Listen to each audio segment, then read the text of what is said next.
We are out here in Tulsa, Oklahoma. We finally made it. Yeah. I told Justin when he hit $1 million in revenue that he could finally be on the podcast. That was what I did to push him. He's not on the podcast yet, but close enough. Arguably better than the pod, honestly. Sure. We got video, audio, we got everything. But so. Justin and I have actually a really cool story. Yeah. How we met, how it all worked out, how we started in Tulsa. But real quick, just to introduce Justin Fralick. He's one of my business partners here in Tulsa branch. Oh yeah. Stud of a guy. Best part, how old are you? 19. He's only 19 years old. He's already doing $1 million in revenue. So welcome. Thanks for having us here, of course. Yeah. But Justin, why don't you just kind of tell us your background real quick? Yep. How you got into the industry, how it evolved. Yeah. And then kind of get a story how we met. Yep. Yeah. So when I was 14, I want you guys to make sure you heard that right. How old? 14. Okay.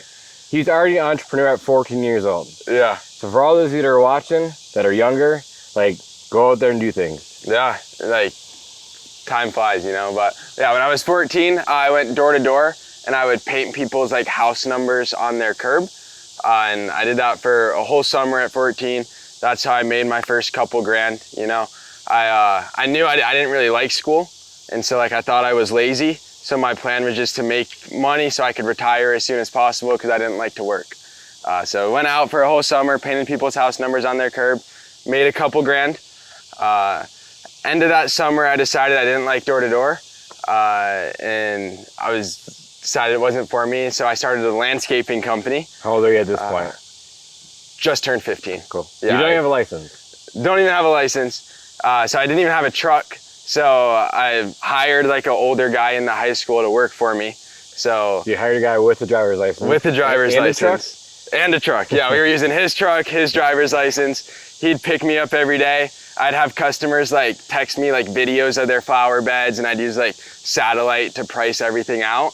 And then I would just fill up a route. He'd pick me up in the morning and we did a lot of like flower bed cleanups, that kind of thing. Called it Sweaty Shirts Landscaping. We get sweaty so you don't have to. I grew it all throughout high school. So by the time I turned 16, you know, I bought my first truck. And then by the time I graduated high school, so I would have been like 17. Yeah, graduated at 17 and I had like 3 or 4 trucks. We're just trying to learn a lot about business, you know. So I remember over Thanksgiving break, I was just looking at different people's websites. I was looking at Jonathan Potoshnik's City Turf website. That guy. Yeah, that guy, yeah. And then I saw it was built by like a media company, clicked on the media company, and the media company had a list of websites that they built. One of them was Pest Badgers. So clicked on the Pest Badger website, saw Jonas, saw all the pink, and I was wearing pink at Sweaty Shirts.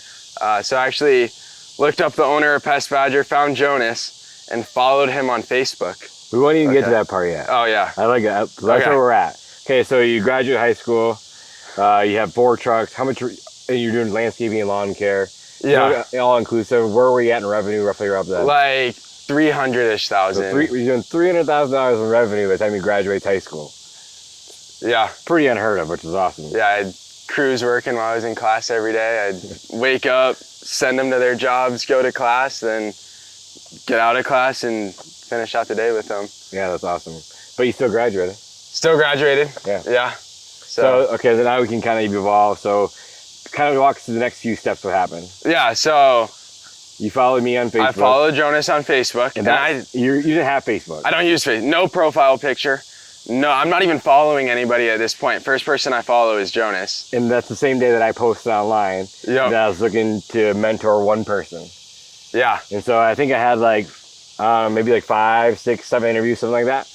I've always been really good. If there's anything that I was good at, is I have a really good intuition about people and their character and their work ethics and just who they are morally as a person. I feel like that's what I'm good at. And the first time Justin called me, just by the way he was talking at his age, I knew he was different. Yeah, so I remember like I called Jonas and this was like under like he was gonna talk to me about like maybe mentoring me. It was like the situation of the call. On that first call, we just talked a lot about like business, the differences between pest and like landscaping, that kind of thing, and just down you to know, like, my background, I came from lawn care world too, so I knew a lot of the challenges that he was going through and how to scale up that side of the world. Yeah. So we just talked business in general. let's not get married as a date first, but why don't we jump on another call? And then I said, you can always hear it from me, but I'd rather hear it from another person too. Yeah. So I connect you with James. Yep. Then you and James had a conversation. Yeah. And I wasn't part of that conversation. Like I said, I can tell my story all day long, and I could just blow smoke, but that's not who I am. But I could say, hey, but this person has a story similar to yours. You should talk to them and see what happened with them. Yeah. And then you talk to James. Yeah, I talked to James. James is awesome. Yeah. You know, you guys have probably seen James on here multiple times. Yeah, he's the kind of guy where like you ever need anything, you talk to him. He always has all the energy, everything. So I've talked to James about my situation, came up with like a list of reasons why I didn't want to work with you. Mm-hmm. And then we worked through the reasons, and it wasn't even anything crazy. It was just like, I mean, you had just franchised at this point, right? Yeah, I was, after I agreed to go with you, I wasn't sure what to do with the landscaping company. So I joined a franchise with it. Yeah, you joined a franchise. So you turned his sweaty shirts into one of the national franchises, which we won't drop name. Great franchise, by the way. Yeah, that was awesome. Did really good. And did I ever pressure you not to do it? You told me along the whole way you didn't care. Yeah. You didn't care. No, I didn't care. And I like desperately wanted to know like the right answer. And Jonas was like, it's not my decision to make. You. Yeah. It was never my decision to make. So the ball's in his court. Whatever you want to do, you can do. Yeah. And then next step, we got another phone call, probably another half hour, 45 minutes. Within like the next week or so, I think you flew up to Wisconsin for the first time. Yep. Yeah. So a kid, again, 18 years old, reaches out, wants to get mentored. 2-3 weeks later, he's on a plane to come learn. You cannot teach people this shit. You can't. You either have it or you don't. Okay. So he comes here.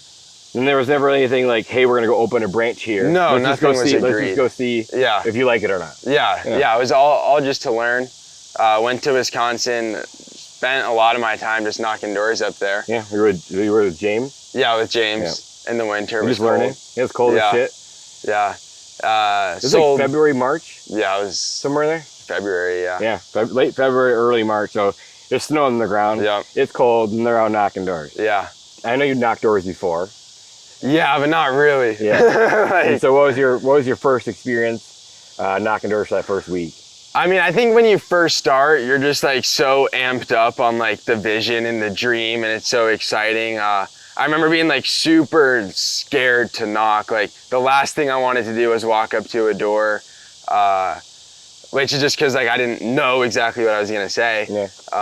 But got my face kicked in for the 3, 4, 5 days I was up there. It was also February. Yeah. So there's no bugs, tons of smoke screens to overcome. He never knocked the door before. Doesn't even know how to overcome smoke screen. Literally just get his face kicked in. Yeah. But he didn't quit. That's the best part. So you come back to Tulsa and you called me like, hey, can I try knocking doors here? I'm like, go ahead, try it. It's the worst that can happen. Yeah, we knocked doors here, but like we didn't have any trucks or anything to service with. We weren't even getting payment on file, and we were just telling people we would service them when we can. Like we were like, we'll let you know when we have a truck and our licenses and our equipment. But yeah, he's not licensed. He doesn't have a vehicle. He just wants to go knock doors. And I'm like, well, go see what happens. Just try it out. Yeah. And I actually didn't even know if he was gonna do it. Then he's like, yeah, I'm doing it. And then it was like a week, maybe 2 weeks in between. And then he flew back up. Yeah, I mean, flew back up. First day, didn't sell anything. And then the second day on the second trip, I sold like 12 accounts. It was like 12 accounts. Yeah. I can't remember if it was 7 or 12. Yeah. So then it just clicked. Yeah. And he's like, oh crap, I got this. And it takes a while. Like, you can't expect to go out there and go knock your first door and sell. Yes, it happened to me. I got super lucky. Yeah. But it wasn't that I was any good. I just happened to find the right person at the first door. It was like, God. Yeah. But like, it takes waking up every single day, going to knock 100 doors every single day, till you knock 1,000 doors, even though if you're anyone good. For me, it was just all about like surrendering to the inputs. Yeah. And like, I just know, like, if I do the inputs, if I do what has to happen, like, the results will be there. And he's obviously he's very charismatic, as you can tell.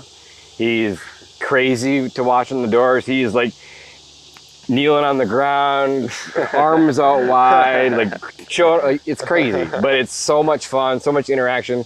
Customers absolutely love him, and he's a ball of energy. He's fun to be around, super hard working. Obviously, he's 19 years old. He's out here crushing doors. So yeah, then it's like another week or so. Then you go back, and then you're like, hey, I want to do this. Can you give me a vehicle? Yeah. So then we came back and we booked up. I mean, we got back like Saturday night. We were out on the door Sunday morning, and it was just crazy after. Like we were selling every day. Still didn't have licenses. Still didn't have a van. So we're not servicing at this point. Yeah, no, we're not servicing. We're not even getting payment on file because our CRM isn't set up, and we're just telling knocking doors. Yeah, we're just telling people we'll service them in a couple weeks, hopefully. And it actually worked out. Yeah. It was crazy. Yeah. They were just fine with waiting because it was still early at this point in the year. Yeah. So like not a whole lot of pest pressure was even out there. Took all my tests. Yeah, so then we just scheduled the test. Yeah. Yeah, so you had to get certified, get licensed. And then, yeah, I had to go to Stillwater and do like in-person tests. Yep. And then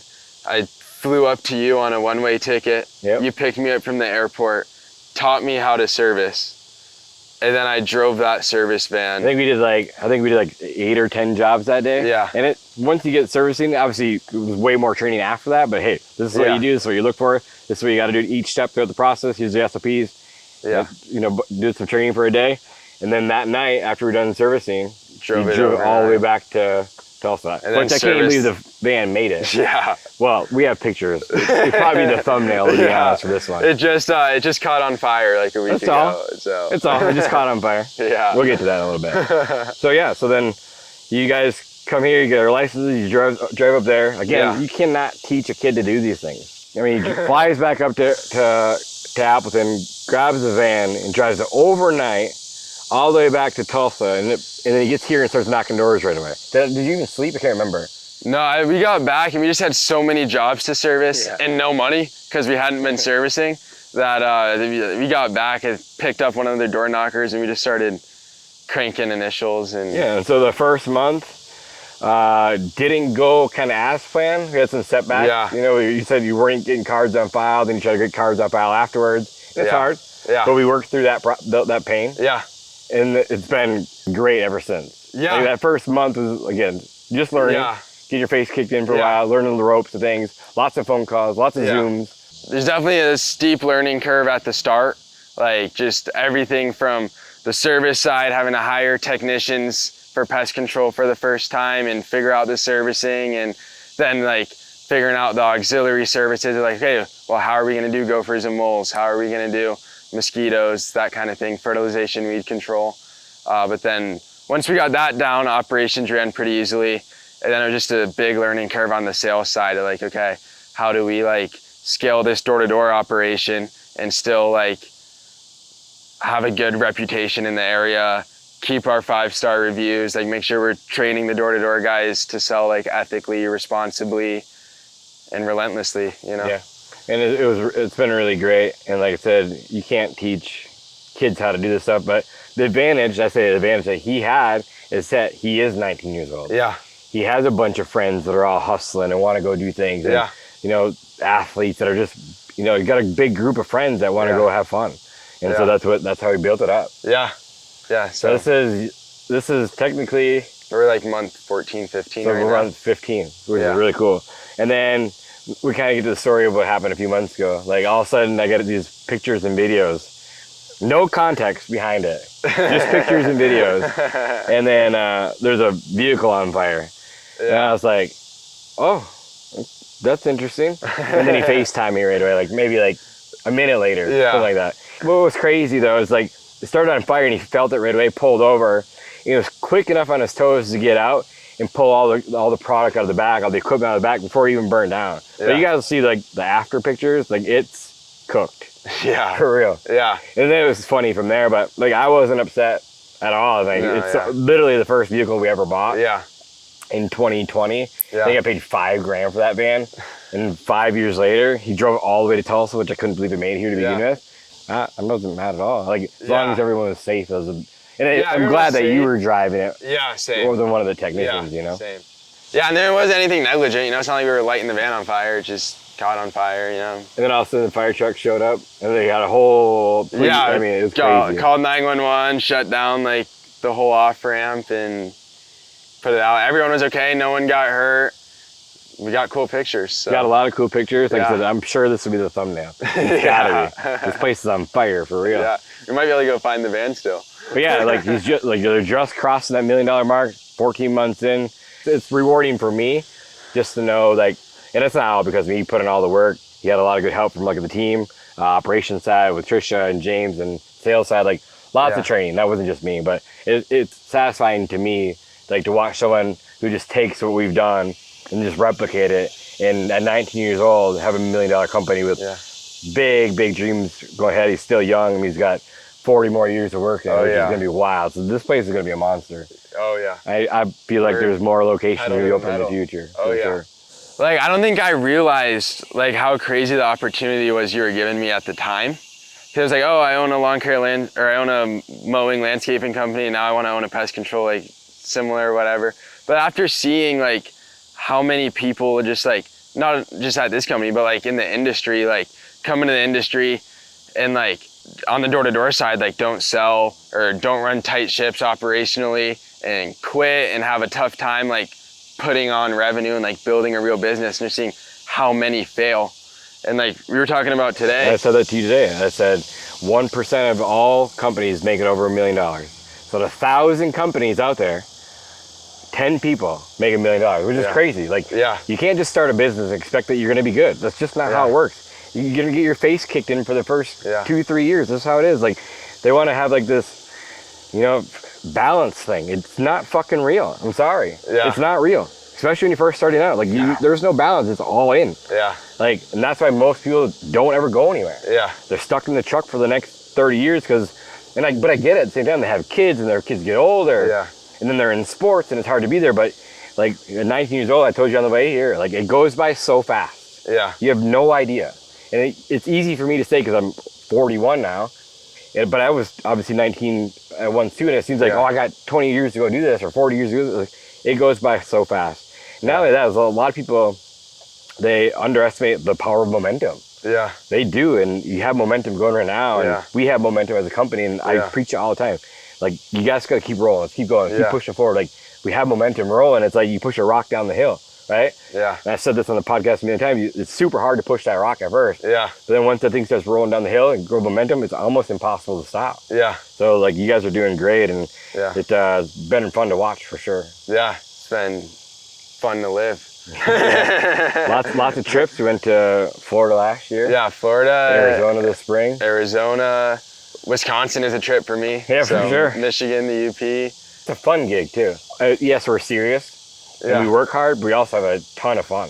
It's awesome. Like, my job is just to knock on doors and, like, I'm just like a performance. Like, I make people laugh and, like, and how awesome is this homeowner? Oh, she's so great. She's literally, like, we're in an HOA with, a couple $1 million houses in here, and she's just introducing us to all the neighbors because she likes Justin so much. She called him this morning and talked to him on the phone. It's the coolest thing ever. It's like building those relationships. And that's how you grow a real company. Obviously there's highs and lows. Like, it's a real business, but that's what makes it fun, you know? Like, that's what gives us, like, the roller coaster. That's fun to ride, you know? What's your plan for the next 3 to 5 years? What's it gonna look like for Justin? 3 to 5 years, we'll be selling alone, just like out of this region, at least like $10 million a year in pest control. Have a couple branches, we're gonna change a lot of lives. The favorite part for me at this point in my career is like coming here and watch how much your life has changed in the past year and a half. It's crazy. Like sitting at a brand new truck down there at 19 years old, running $1 million company. It's fun to see for me, like watching you guys become successful. Like, we have reps here that this year are gonna make 6 figures. It's crazy. You know, so it's like, not only did you change my life, like you're changing like my friends' lives and like people that I'm meeting here, like their lives. Like it's crazy. So sure is. Cool. Well, that's a wrap. Appreciate you. Thank you. Doing a hell of a job here. Keep it up. Proud of you. See you guys. If you have questions, comments, make sure to put them in the comments below. We'll reach back out to you guys. We'll always answer every single one.